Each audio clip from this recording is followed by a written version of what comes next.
Kamu merasa hidupmu sudah selesai hanya karena satu atau dua kesalahan besar di masa lalu. Kamu bangun setiap pagi dengan beban di dada, merasa bahwa dunia ini terlalu suci untuk orang sekotor kamu. Kamu menghabiskan waktu bertahun-tahun mencoba menebus sesuatu yang kamu rasa tidak akan pernah bisa terbayar. Kamu mengira dengan menyiksa diri sendiri, kamu sedang membayar hutang kesalahanmu kepada Tuhan atau sesama manusia. Tapi coba jujur pada dirimu sendiri, apakah kebencian yang kamu pelihara ini benar-benar membawa perubahan? Atau jangan-jangan, kamu hanya sedang menikmati peran sebagai korban dari kesalahanmu sendiri agar kamu punya alasan untuk tidak maju lagi. Kamu lebih memilih hancur dalam penyesalan daripada harus berjuang untuk memperbaiki diri, karena itu terasa lebih mudah. Kamu terjebak dalam siklus rasa bersalah yang mencekik, dan kamu pikir itulah satu-satunya cara untuk menunjukkan bahwa kamu benar-benar menyesal. Kenyataan pahitnya adalah banyak dari kita yang tidak benar-benar hancur karena apa yang kita lakukan, tapi karena apa yang kita percayai tentang diri kita setelahnya. Kamu menciptakan penjara di dalam kepalamu sendiri, mengunci pintu rapat-rapat, lalu membuang kuncinya jauh-jauh. Kamu merasa bahwa pengampunan adalah kemewahan yang tidak layak kamu dapatkan. Kamu melihat orang lain bisa bangkit, tapi kamu merasa kasusmu berbeda, dosamu lebih besar, dan noda di jiwamu terlalu pekat untuk dihapus. Kamu mulai menjauhkan diri dari orang-orang yang tulus menyayangimu karena kamu merasa mereka pantas mendapatkan seseorang yang lebih baik. Kamu mensabotase setiap peluang bagus yang datang karena di dalam hati kamu berbisik bahwa kamu tidak layak bahagia. Kamu merasa bahwa penderitaan adalah harga yang harus kamu bayar setiap detik dalam hidupmu. Padahal, dengan terus menghancurkan diri sendiri, kamu tidak sedang membantu siapapun yang pernah kamu sakiti. Menyiksa diri bukan berarti kamu sudah bertaubat. Itu hanya bentuk kesombongan terselubung, di mana kamu merasa bahwa kesalahanmu begitu besar sampai-sampai pengampunan Tuhan atau manusia tidak mampu menjangkaunya. Kamu menempatkan dirimu di atas otoritas pengampunan dengan memutuskan bahwa kamu selamanya tidak layak. Ini adalah jebakan mental yang membuatmu stagnan, membuatmu malas berbenah, dan membiarkanmu membusuk dalam rasa bersalah. Lihatlah bagaimana kamu memperlakukan dirimu setiap kali mengingat memori buruk itu. Kamu mencaci, memaki, dan menghakimi dirimu dengan kata-kata yang bahkan tidak akan pernah kamu ucapkan kepada musuhmu sekalipun. Kamu menjadi hakim yang paling kejam bagi dirimu sendiri, memberikan vonis seumur hidup tanpa ada kemungkinan banding. Kamu membiarkan satu momen gelap dalam hidupmu menghapus semua cahaya yang mungkin bisa kamu berikan di masa depan. Kamu takut jika kamu memaafkan diri sendiri, kamu akan menjadi orang yang lalai dan mengulangi kesalahan yang sama. Jadi kamu memilih untuk tetap merasa sakit agar kamu selalu ingat. Tapi ingat, rasa sakit yang tidak mengarahkanmu pada perbaikan adalah rasa sakit yang sia-sia. Itu bukan penyesalan yang sehat. Itu adalah racun yang perlahan membunuh semangat hidupmu dan membuatmu menjadi beban bagi dirimu sendiri. Banyak orang yang hidup dalam bayang-bayang masa lalu sampai mereka lupa bagaimana caranya bernapas lega. Mereka berjalan di antara keramaian, tapi merasa terisolasi karena mereka membawa rahasia yang mereka anggap menjijikan.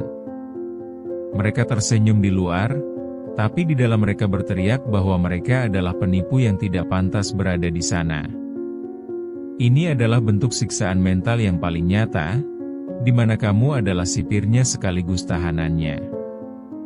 Pada akhirnya, kamu harus sadar bahwa merasa tidak layak diampuni adalah cara paling pengecut untuk menghindari tanggung jawab untuk bangkit.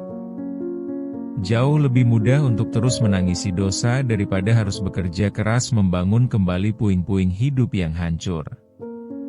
Kamu lebih nyaman dengan rasa sedih yang familiar daripada harus menghadapi ketakutan untuk memulai lembaran baru yang bersih. Sampai kapan kamu mau membiarkan dirimu mati perlahan dalam penjara yang kamu bangun sendiri? Bayangkan seorang mahasiswa yang pernah melakukan kecurangan besar dalam ujian atau tugas akhir. Awalnya dia merasa itu hanya sekali, tapi setelah itu, setiap kali dia mendapatkan nilai bagus, dia merasa itu adalah sebuah kebohongan. Dia mulai membenci setiap pencapaiannya karena dia merasa semua itu dibangun di atas fondasi yang kotor. Dia tidak bisa menikmati kelulusannya karena di kepalanya selalu ada suara yang bilang bahwa dia adalah penipu besar. Atau lihat seorang ibu yang merasa gagal karena pernah membentak anaknya dengan sangat keras saat dia sedang stres berat. Dia melihat anaknya tumbuh besar, tapi setiap kali anak itu memeluknya, sang ibu justru merasa sesak dan tidak pantas mendapatkan kasih sayang itu. Dia terus mengingat wajah ketakutan anaknya saat itu, dan menggunakan memori itu untuk menghukum dirinya setiap hari. Dia mencoba menjadi ibu yang sempurna sekarang, tapi dia tidak pernah benar-benar memaafkan dirinya sendiri. Ada juga seseorang yang pernah mengkhianati kepercayaan teman baiknya demi kepentingan pribadi. Bertahun-tahun kemudian, meskipun teman itu sudah memaafkannya, dia tetap merasa ada lubang hitam di hatinya. Dia tidak berani membangun hubungan dekat dengan orang baru karena takut dia akan melakukan hal yang sama.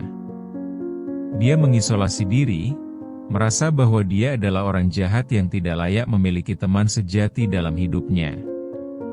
Atau coba ingat seseorang yang gagal dalam bisnis dan membuat banyak orang kehilangan uang karena keputusannya yang ceroboh. Dia tidak hanya kehilangan harta, tapi dia kehilangan harga dirinya. Setiap kali melihat orang sukses, dia tidak merasa terinspirasi, tapi justru merasa semakin kerdil dan hina. Dia merasa bahwa kegagalannya bukan sekadar masalah ekonomi, tapi bukti bahwa dia memang tidak punya nilai sebagai manusia.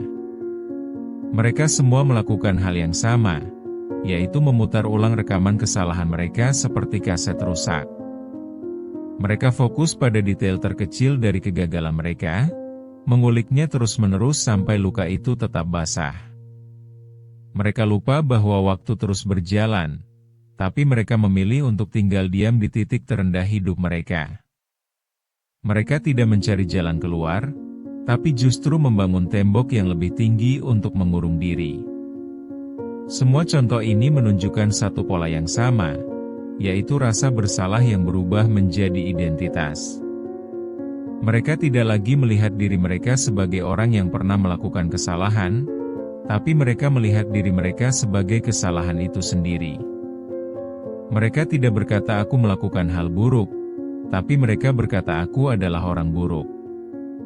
Inilah titik di mana seseorang berhenti berjuang dan mulai menyerah pada keadaan. Kini coba kamu pikirkan sekali lagi, apakah dengan terus merasa tidak layak, kamu sedang membantu orang-orang yang pernah kamu sakiti? Apakah rasa sedihmu bisa mengembalikan waktu atau menghapus air mata orang lain? Jawabannya adalah tidak. Menghukum diri sendiri tidak akan pernah menjadi bentuk penebusan yang efektif. Karena itu hanya memuaskan egomu yang merasa harus menderita untuk merasa lebih baik. Titik baliknya adalah saat kamu sadar bahwa meminta maaf kepada orang lain itu penting, tapi memaafkan diri sendiri adalah sebuah kewajiban. Kamu harus menerima bahwa kamu adalah manusia yang cacat dan bisa melakukan kesalahan fatal. Tidak ada satupun manusia di bumi ini yang benar-benar bersih dari noda. Perbedaannya hanya terletak pada apakah mereka mau bersembunyi di balik noda itu atau mencoba membersihkannya perlahan. Kamu tidak bisa memberikan kasih sayang kepada orang lain jika kamu sendiri membenci dirimu sampai ke tulang. Kamu tidak bisa menjadi versi terbaik dari dirimu jika kamu masih memegang rantai masa lalu yang berat. Kamu harus berani mengambil keputusan untuk berhenti menjadi hakim bagi dirimu sendiri. Berikan dirimu kesempatan untuk bernapas, untuk mencoba lagi, dan untuk memperbaiki apa yang masih bisa diperbaiki. Sadarlah bahwa pengampunan bukan berarti kamu melupakan apa yang terjadi atau menganggap kesalahan itu tidak ada. Pengampunan adalah mengakui bahwa hal itu terjadi, menyesalinya, tapi menolak untuk membiarkan hal itu mendefinisikan siapa kamu hari ini. Kamu bukan lagi orang yang melakukan kesalahan itu 5 tahun lalu. Kamu adalah orang yang sekarang sedang berjuang untuk menjadi lebih baik, dan itu jauh lebih berharga daripada sekadar meratap. Sekarang berhenti menangis dan berhenti merasa paling berdosa di dunia ini. Dunia tidak butuh penyesalanmu yang hanya berupa air mata dan rasa minder. Dunia butuh perubahan nyata dari perilakumu, butuh kontribusi positif yang bisa kamu berikan sebagai penebusan atas masa lalumu. Bangun dari tempat tidurmu, hapus semua pikiran sampah itu, dan mulailah bergerak melakukan sesuatu yang bermanfaat bagi orang lain. Jangan biarkan masa lalumu menjadi alasan untuk menjadi pemalas atau orang yang tidak berguna di masa depan.